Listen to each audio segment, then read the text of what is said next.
وقال الرسول يا رب إن قوم اتخذوا هذا القرآن مهجورا.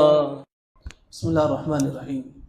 الحمد لله رب العالمين وبه نستعين والصلاة والسلام على أشرف الأنبياء والمرسلين وعلى من تبعهم بإحسان إلى يوم الدين. أما بعد. عن عثمان بن أبي العاص أتى النبي صلى الله عليه وسلم فقال يا رسول الله إن الشيطان قد حال بيني وبين صلاتي وقراءتي يلبسها علي. فقال رسول الله صلى الله عليه وسلم ذاك شيطان يقال له خنزب فإذا أحسسته فتعوذ بالله منه واطفل على يسارك ثلاثة. قال ففعلت ذلك فأذهبه الله عني. رواه مسلم وكما قال عليه الصلاة والسلام. عثمان بن ابو العاص رضی اللہ تعالیٰ عنہ نبی کریم صلی اللہ علیہ وسلم کے پاس آئے اور کہا کہ اللہ کے نبی، شیطان میری نماز میں حائل ہو جاتا ہے اور مجھے قرآن مجید بھلا دیتا ہے۔ آپ صلی اللہ علیہ وسلم نے فرمایا اس شیطان کا نام خنزب ہے۔ جب تجھے اس شیطان کا اثر معلوم ہو تو آپ اللہ تعالیٰ کی پناہ طلب کیجیے اور اپنے بائیں طرف 3 بار تھوک لیں۔ عثمان بن ابو العاص کہتے ہیں کہ میں نے ایسا ہی کیا جیسا کہ اللہ کے نبی نے مجھے بیان فرمایا، پھر اللہ تعالیٰ نے اس شیطان کو مجھ سے دور کر دیا۔ معزز حاضرین، نبی کریم صلی اللہ علیہ وسلم کی وہ سنتیں جو آج ہمارے درمیان نہیں پائی جاتی ہیں یا بہت کم پائی جاتی ہیں، ان میں سے ایک سنت یہ بھی تھی کہ اگر نماز میں شیطان کسی کے خلل پیدا کرے، نماز میں وسوسے پیدا کرے، تو سنت یہ ہے کہ حالت نماز میں انسان اللہ تعالیٰ کی پناہ طلب کرے، اعوذ باللہ من الشیطان الرجیم پڑھے، پھر اپنے بائیں طرف 3 مرتبہ تھوکے۔ یہ سنت ہے۔ حدیث میں عثمان بن ابی العاص صحابی رسول آ کر کہتے ہیں کہ اللہ کے نبی، شیطان میری نماز میں حائل ہو جاتا ہے، مجھے قرات پڑھنے سے روکتا ہے، مجھے نماز میں وسوسے ڈالتا ہے، جس کی وجہ سے میں نماز کے اندر وہ خشوع و خضوع و لذت محسوس نہیں کر پاتا، یا شیطان میری نماز میں حائل ہو جاتا ہے اور میری رکعات میں، مجھے تسبیحات میں، قرآن مجید کی تلاوت میں خلل ڈال دیتا ہے۔ ایسا مجھے شک ہونے لگتا ہے کہ میں 1 رکعت پڑھا ہوں یا 2 رکعت پڑھا ہوں۔ تو پیارے نبی صلی اللہ علیہ وسلم نے فرمایا کہ یہ شیطان ہے جس کا نام خنزب ہے۔ تو اس حدیث سے یہ معلوم ہوا کہ شیطان کے بھی نام ہوا کرتے ہیں، شیطان کے بھی نام ہوا کرتے ہیں، اور شیطان بھی بعض ایسے ہوتے ہیں جو بعض کاموں کے لیے خاص ہوتے ہیں۔ تو اللہ کے نبی نے کہا کہ نماز کی حالت میں مصلی کو، نمازی کو وسوسے پیدا کرتا ہے، شکوک و شبہات میں ڈالتا ہے، نماز میں اس کے خیال کو ادھر ادھر کرتا ہے، اس شیطان کا نام خنزب ہے۔ آپ نے فرمایا کہ جب کبھی تمہارا نماز میں خیال دنیا کی طرف چلا جائے، وسوسے ہو، نماز میں تمہیں خشوع و خضوع محسوس نہ ہو، تو کہا کہ اعوذ باللہ من الشیطان الرجیم پڑھو اور اپنے بائیں کھاندے پر 3 مرتبہ تھوکو۔ عربی زبان میں کہ تھوکنا یہ کہتے ہیں کہ جس کے اندر ہوا کے ساتھ تھوڑے ریچے ہوں تھوک کے، پانی کے، اسے تھوکنا کہتے ہیں۔ اگر بغیر پانی کے آپ تھوک رہے ہیں تو اسے تھوکنا کہتے ہیں۔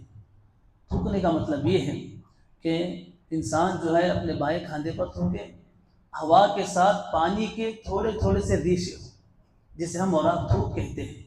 ایسا تھوک نہ ہو کہ پڑھتے ہی کپڑوں پر نظر آئے، بلکہ ہلکے سے ریشے ہوں ہوا کے ساتھ جو انسان کو لگ جائے۔ تو یہ ایک مصون عمل ہے۔ علامہ ابن قیم رحمۃ اللہ علیہ فرماتے ہیں کہ بعض لوگ یہ سمجھتے ہیں کہ اگر میں قرات پڑھتے پڑھتے خیالات آئیں، میں اس کی طرف توجہ کر اعوذ باللہ پڑھوں تو میں نماز کا خشوع و خضوع کم ہو جائے گا۔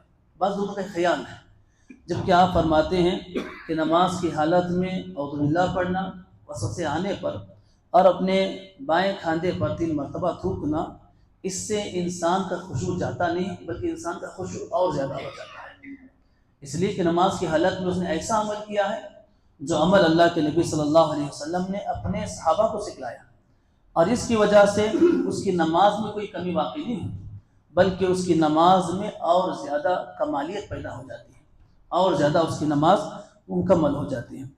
عثمان بن ابی العاص کہتے ہیں، جیسے اللہ کے نبی نے مجھے بیان فرمایا کہ تم جو ہے اعوذ باللہ پڑھ کر اپنے بائیں کندھے پر تھوکو، میں نے ایسا ہی کیا۔ وہ کہتے ہیں فَأَذْهَبَهُ اللَّهُ عَنِّي، اللہ تعالیٰ نے اس کے بعد سے کبھی بھی اس شیطان کو میرے حوالے نہیں کیا، کبھی بھی مجھے اس کے بعد سے نماز میں خیالات نہیں آئے، وسوسے نہیں آئے، کبھی مجھے ایسا وقت نہیں آیا کہ مجھے اپنی قرات میں شک ہونے لگا، یا مجھے نماز کے اندر شک ہونے لگا کہ میں نے کتنی رکعتیں پڑھی ہیں۔ اور ایک روایت میں علامہ البانی رحمۃ اللہ علیہ فرماتے ہیں، اس حدیث کو صحیح کہتے ہیں، وہ فرماتے فما سمعت شيئا بعد ذلك الا حفظته، کہتے ہیں کہ جیسے میں نے عمل کیا اس کے بعد سے جب کوئی میں چیز سنتا تھا وہ فوراً مجھے یاد ہو جایا کرتی تھی۔ اسی طرح محدثین اکرام فرماتے ہیں اللہ کے نبی صلی اللہ علیہ وسلم نے بائیں کھانے کی طرف تھوکنے کو کیوں کہا؟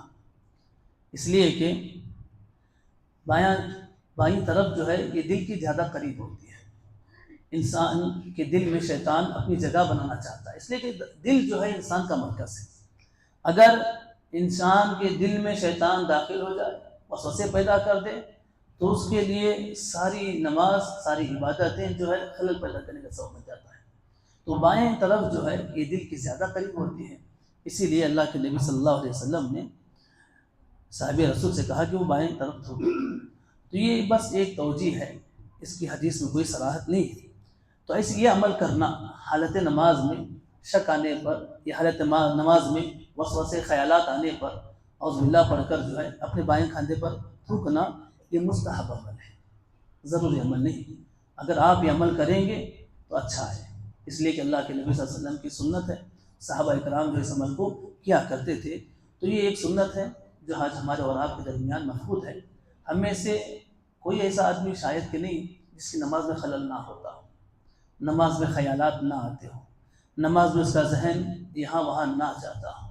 تو ہمیں اور آپ کو چاہیے کہ جیسے ہی ہمارے خیالات نماز سے ہٹ جائیں، ہماری نماز میں وسوسے پیدا ہو، ہمیں اعوذ باللہ پڑھنا چاہیے اور اپنے بائیں کاندھے پر جو ہے 3 مرتبہ تھوکنا چاہیے۔ یہ ایک مسنون عمل ہے، اللہ کے نبی صلی اللہ علیہ وسلم کی سنت ہے جو آج ہمارے درمیان نہیں پائی جاتی ہے۔ اللہ رب العزت سے دعا ہے اللہ تعالیٰ ہمیں اور آپ کو اللہ کے نبی صلی اللہ علیہ وسلم کی سنتوں کا اپنانے والا بنائے۔ اللہ تعالیٰ ہمیں اور آپ کو ایسی عبادتیں کرنے والا بنائے جو اللہ تعالیٰ کے یہاں قبول ہو۔ اللہ تعالیٰ سے جو کرنے کو کوتاہی ہے اللہ اپنے فضل و کرم سے معاف فرمائے۔ آمین۔ وما علینا الا البلاغ۔ السلام علیکم ورحمۃ اللہ وبرکاتہ۔